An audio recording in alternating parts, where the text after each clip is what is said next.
अक्सर जब भी हम किसी नई तकनीक या बहुत ही एडवांस्ड मशीन की बात करते हैं ना, तो सबसे पहले दिमाग में यही आता है कि भाई इसे टेस्ट कैसे किया जाए। हाँ, जाहिर सी बात है, सीधा इस्तेमाल तो कर नहीं सकते। बिल्कुल।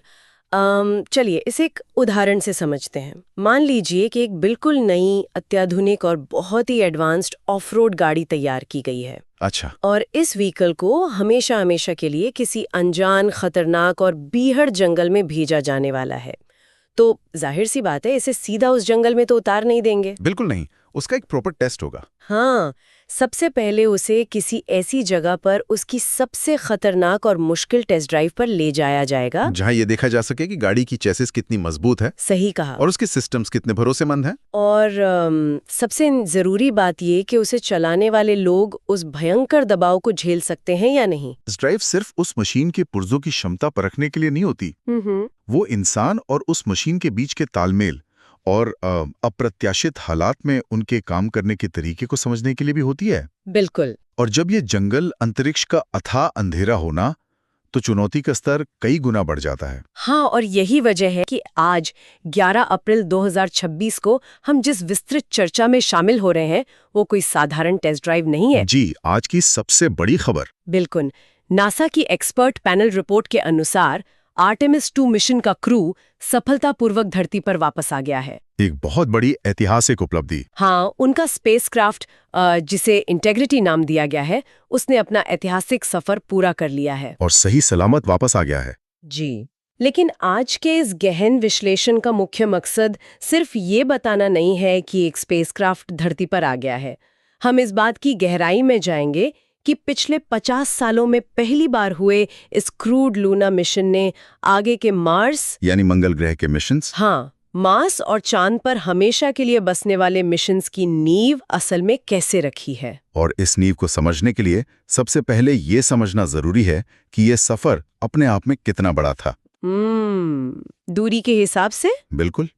जब अंतरिक्ष से वापसी की बात होती है, तो वापसी के खतरे और उस दौरान होने वाली वैज्ञानिक प्रक्रियाएं सीधे तौर पर इस बात से तय होती हैं कि अंतरिक्षयान कितनी दूर से आ रहा है। तो चलिए इस सफर की शुरुआत पर नजर डालते हैं। 1 अप्रैल 2026 को केनेडी स्पेस सेंटर से SLS रॉकेट के जरिए इंटेग्रिटी स्पेसक्राफ्ट ने उड़ान भरी। दुनिया का सबसे शक्तिशाली रॉकेट। जी, और इसमें 4 एस्ट्रोनॉट्स का क्रू मौजूद था। Commander Reid Wiseman, pilot Victor Glover और मिशन स्पेशलिस्ट क्रिस्टीना कोच, साथ ही कनाडाई स्पेस एजेंसी के जेरेमी हेंसन।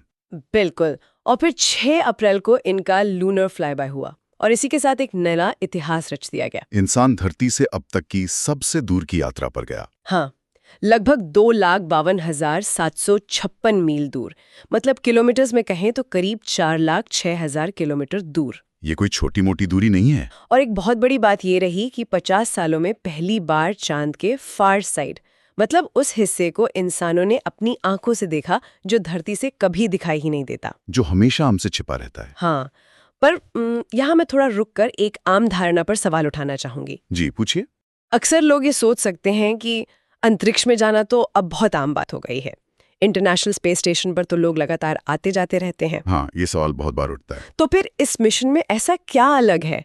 मतलब अगर हम ISS जाने की तुलना पड़ोस के शहर जाने से करें तो आर्टेमिस 2 दुनिया के दूसरे छोर पर एक ऐसे महासागर को पार करने जैसा था जहां पहले कोई नहीं गया। वही तो, ISS धरती से मुश्किल से 400 किलोमीटर ऊपर है और यहाँ हम 4 लाख किलोमीटर से ज्यादा दूर की बात कर रहे हैं। और एक बात और, इस क्रू की डाइवर्सिटी भी एक बड़ा मील का पत्थर है। हाँ बिल्कुल, लो अर्थ ऑर्बिट के आगे पहली बार कोई महिला और पहली बार कोई ऐसा व्यक्ति गया है जो अमेरिकी नागरिक नहीं है। कनाडाई नागरिक जेरेमी हैंसन। पर देखिए, ये जो दूरी का अंतर है ना, ये सिर्फ एक संख्या भर नहीं है। अच्छा, तो और क्या बदल जाता है? इतनी बड़ी दूरी अंतरिक्ष विज्ञान के नियमों को और इंसान के शरीर पर पड़ने वाले असर को पूरी तरह बदल देती है। ISS पृथ्वी के मैग्नेटिक फील्ड के अंदर मौजूद है, जो हमें रेडिएशन से बचाता है। एकदम सही।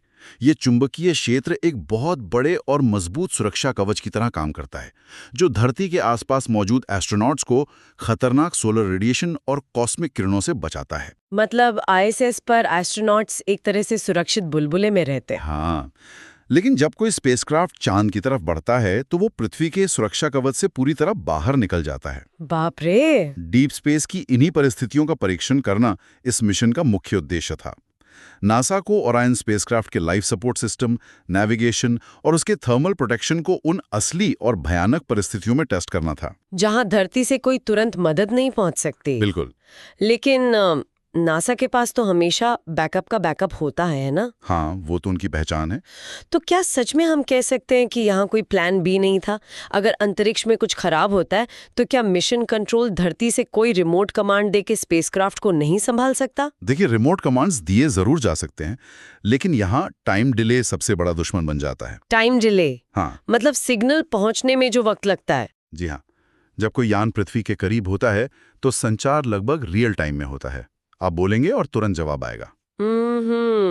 लेकिन चांद की दूरी से रेडियो सिग्नल्स को धरती तक आने और वापस कमांड के रूप में स्पेसक्राफ्ट तक जाने में कुछ सेकंड्स का समय लगता है। अच्छा, और वो कुछ सेकंड्स भारी पड़ सकते हैं? बहुत भारी।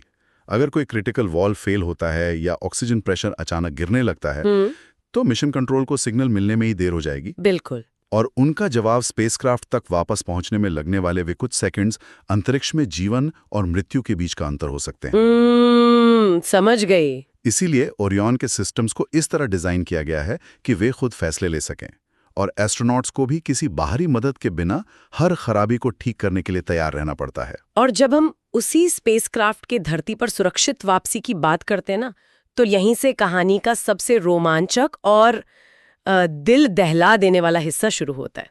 आग की दीवार से वापसी। हाँ, उस अथाह दूरी से वापस आने का मतलब है स्पेसक्राफ्ट की स्पीड को एक ऐसे चरम पे ले जाना जो धरती के वायुमंडल को सचमुच एक आग की दीवार में बदल देता है। ये भौतिक विज्ञान यानी फिजिक्स का सबसे कड़ा इम्तिहान होता है। कैसे?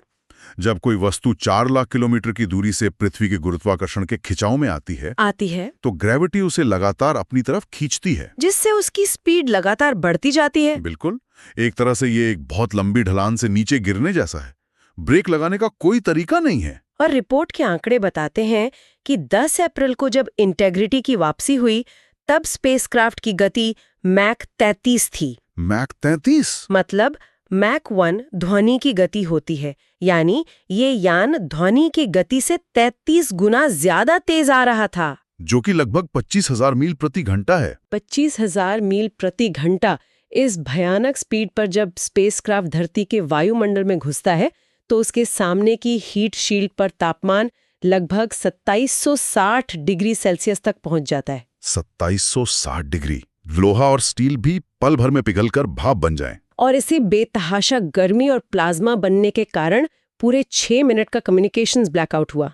6 मिनट तक धरती से कोई संपर्क नहीं। मिशन कंट्रोल में बैठे लोगों के लिए वो 6 मिनट तो एक सदी के बराबर लगे होंगे। बिल्कुल। मतलब ये ऐसा ही है जैसे किसी आग के गोले को आसमान से गिराकर पूरी सुरक्षा और सटीकता के साथ प्रशांत महासागर में उतारना। और इसके पीछे जो विज्ञान काम करता है ना, वो अक्सर लोगों को हैरान कर देता है। वो कैसे? देखिए, आमतौर पे ये माना जाता है कि ये भयंकर गर्मी वायुमंडल के साथ रगड़ खाने यानी फ्रिक्शन से पैदा होती है। हाँ, ज्यादातर लोग यही सोचते हैं। लेकिन यहाँ मुख्य कारण घर्षण नहीं है।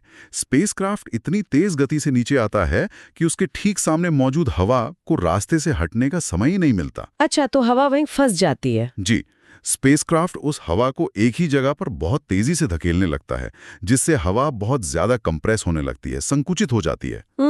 और जब गैस बहुत तेजी से दबती है तो उसका तापमान बेतहाशा बढ़ जाता है। अरे बाप रे! ये तापमान इतना ज्यादा होता है कि हवा के परमाणु टूट जाते हैं और उनके इलेक्ट्रॉन अलग हो जाते हैं। और फिर वो प्लाज्मा बन जाता है। बिल्कुल।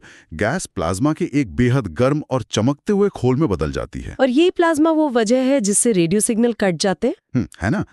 ये प्लाज्मा इलेक्ट्रिकली चार्ज्ड होता है। ये स्पेसक्राफ्ट के चारों ओर एक ऐसा अदृश्य और अभेद्य खोल बना लेता है जिसके आर पार कोई भी रेडियो तरंग नहीं जा सकती। इसीलिए वो 6 मिनट पूरी तरह खामोशी के होते हैं। एकदम सन्नाटा। पर अब सवाल ये उठता है कि इतने तापमान में अंदर बैठे एस्ट्रोनॉट्स जिंदा कैसे बचते हैं?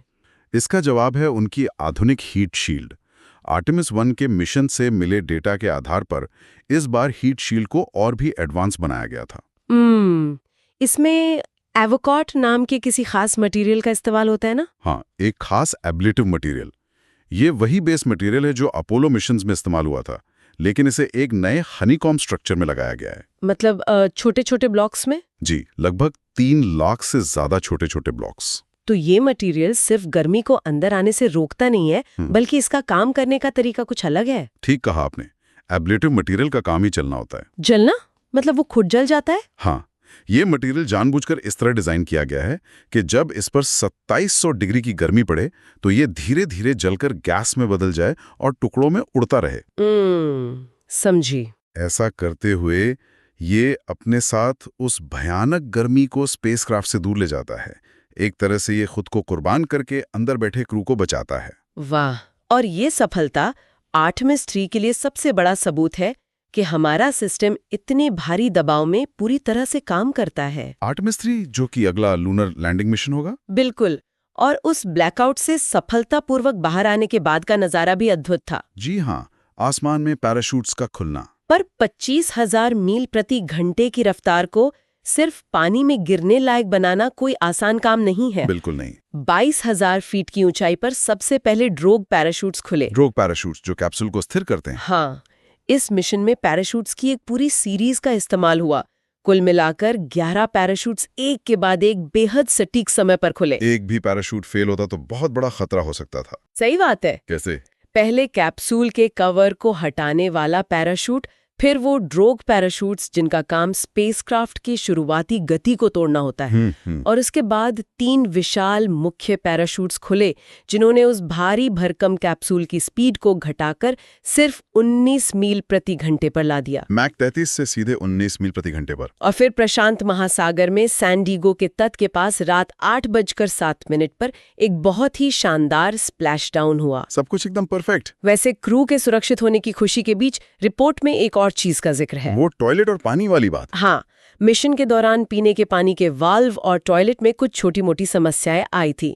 बाहरी दुनिया को शायद ये थोड़ा मजाकिया लग सकता है। बिल्कुल, लोग अक्सर इस पर मजाक बनाते हैं। लेकिन सच कहूं तो यही तो एक टेस्ट फ्लाइट की असली पहचान है। अगर सब कुछ एकदम परफेक्ट हो और कुछ भी खराब ना हो तो फिर हमने टेस्ट ही क्या किया। आपने बिल्कुल सही नब्ज पकड़ी है। ये छोटी मोटी तकनीकी दिक्कतें असल में बहुत बड़ी सीख होती हैं। अच्छा। ये हमें बताती हैं कि मानव जीवन को अंतरिक्ष में बनाए रखने वाले सिस्टम्स असली परिस्थिति में कैसे बर्ताव करते हैं।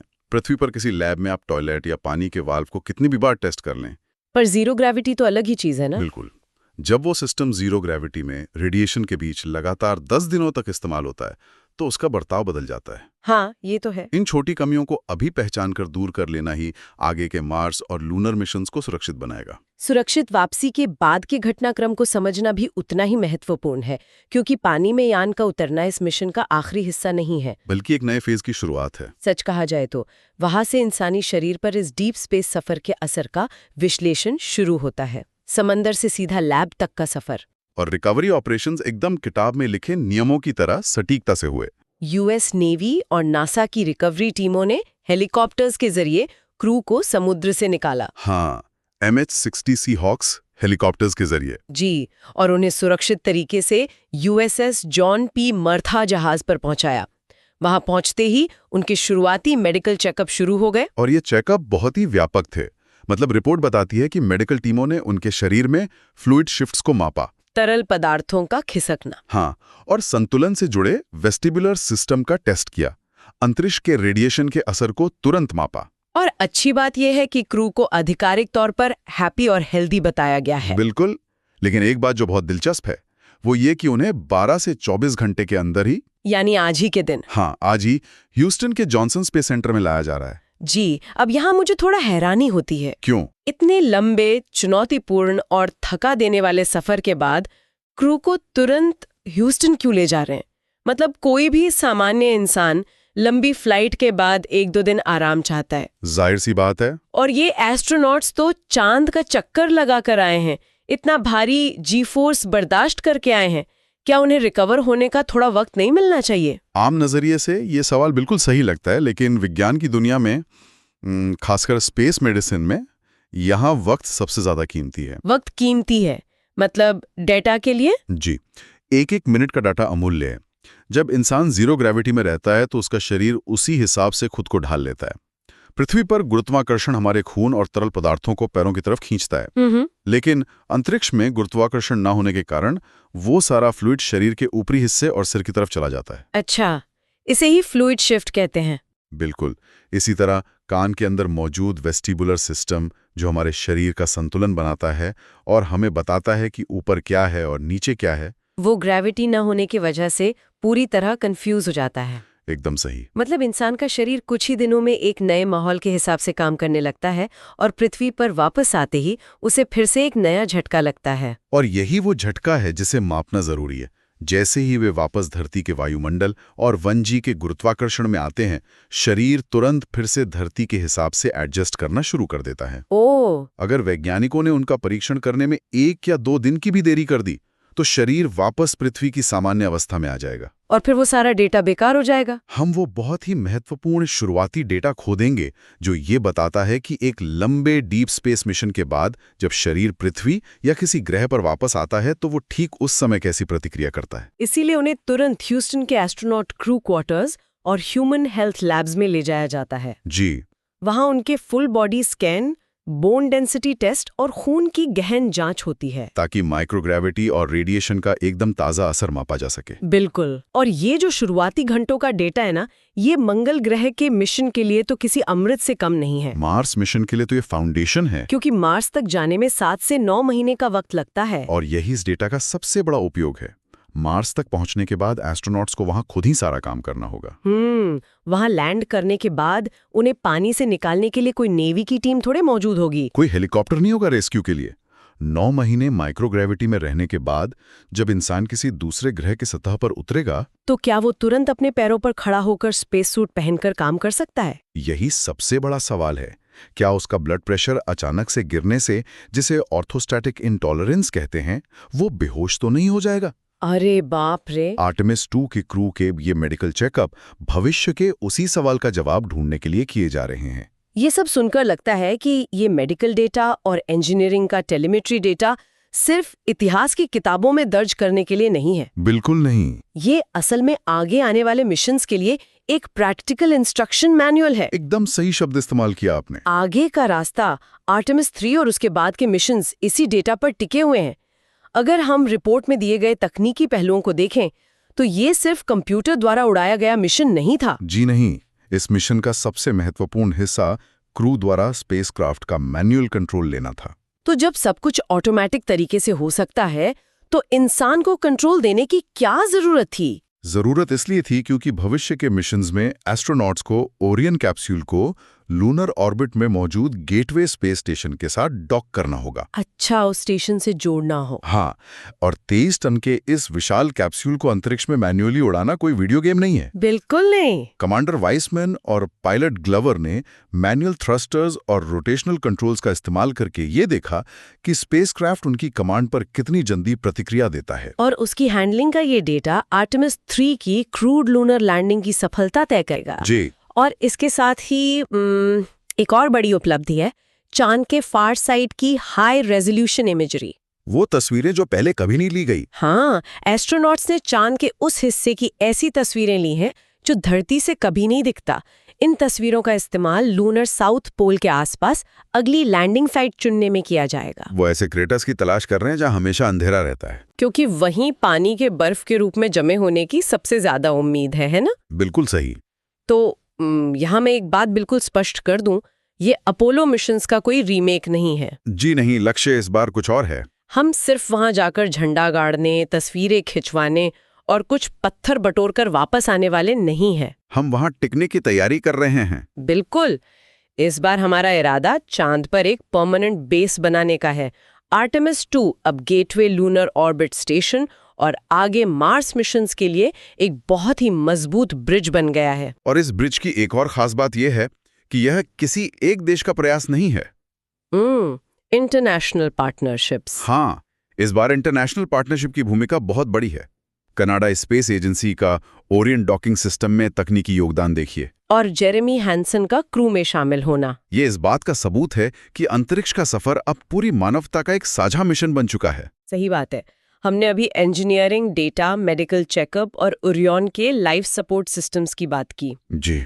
ये मशीनें अंतरिक्ष में इंसानों को जिंदा रखने के लिए हर एक कण, हर एक पानी की बूंद को बचाती हैं और हवा को रिसाइकिल करती हैं। एक पूरी तरह से क्लोज्ड लूप सिस्टम। और शायद सर्वाइवल की इसी जद्दोजहद ने एस्ट्रोनॉट्स को एक बहुत बड़ा दार्शनिक नजरिया दिया है। सोर्स रिपोर्ट के अंत में एक बहुत ही मार्मिक बात का जिक्र है।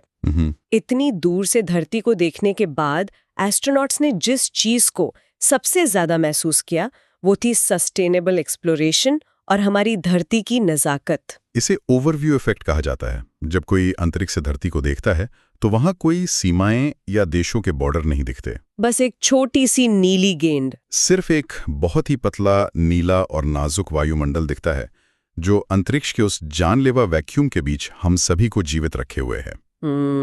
ये दृश्य ये एहसास दिलाता है कि हमारे पास रहने के लिए फिलहाल सिर्फ यही एक जगह है और ये कितनी संवेदनशील है। तो अगर हम इस पूरी चर्चा को समेटें तो पिछले 10 दिनों में आर्टेमिस 2 के क्रू ने जिस तरह से इतिहास रचा है वो अद्भुत है, बेमिसाल है। इंटेग्रिटी स्पेसक्राफ्ट में इंजीनियरिंग और इंसानी सहन शक्ति की सभी हदों को पार करके नासा के आर्टेमिस आर्किटेक्चर की मजबूती पर अपनी पक्की मोहर लगा दी है। सफलता के साथ वापसी हो चुकी है, डेटा का विश्लेषण शुरू हो गया है और चांद पर दोबारा कदम रखने का रास्ता अब साफ हो चुका है। जी बिल्कुल। लेकिन इस रिपोर्ट में जिस नजाकत और सस्टेनेबिलिटी का जिक्र है ना, वो मुझे कुछ सोचने पर मजबूर कर रही है। कैसा विचार? एक ऐसा विचार जो इस पूरी वैज्ञानिक उपलब्धि को देखने का नजरिया ही बदल सकता है। अच्छा। जरा सोचिए, हम इंसान डीप स्पेस और चांद जैसे बिल्कुल विपरीत और जानलेवा माहौल में जिंदा रहने की तकनीक विकसित कर रहे हैं,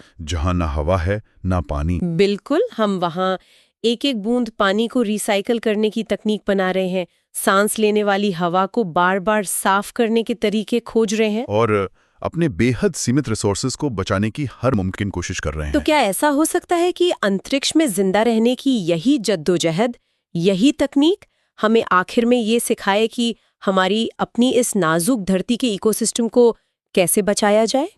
ये तो बहुत ही गहरा विचार है। जो तकनीकें हम अंतरिक्षयान में कचरा या पानी बर्बाद न होने देने के लिए बना रहे हैं, वही तकनीकें शायद धरती पर हमारे जल संकट और बढ़ते कचरे का समाधान बन सकती हैं। बिल्कुल बन सकती हैं। शायद चांद या मंगल ग्रह से हम जो सबसे कीमती चीज वापस लाएंगे वो वहां से लाए गए पत्थर, मिट्टी या सिर्फ कोई साइंटिफिक डेटा नहीं होगा, बल्कि धरती पर ही हमारे अपने बचाव का एक नया ब्लूप्रिंट होगा। बिल्कुल। और जैसा कि हमने शुरुआत में कहा था, ये किसी एडवांस्ड ऑफ रोड व्हीकल की सिर्फ एक खतरनाक टेस्ट ड्राइव नहीं थी। जी नहीं, बल्कि ये सीखने की पहली सीढ़ी थी कि उस घने अनजान जंगल में जाने के बाद हम प्रकृति और संसाधनों के साथ तालमेल बिठाकर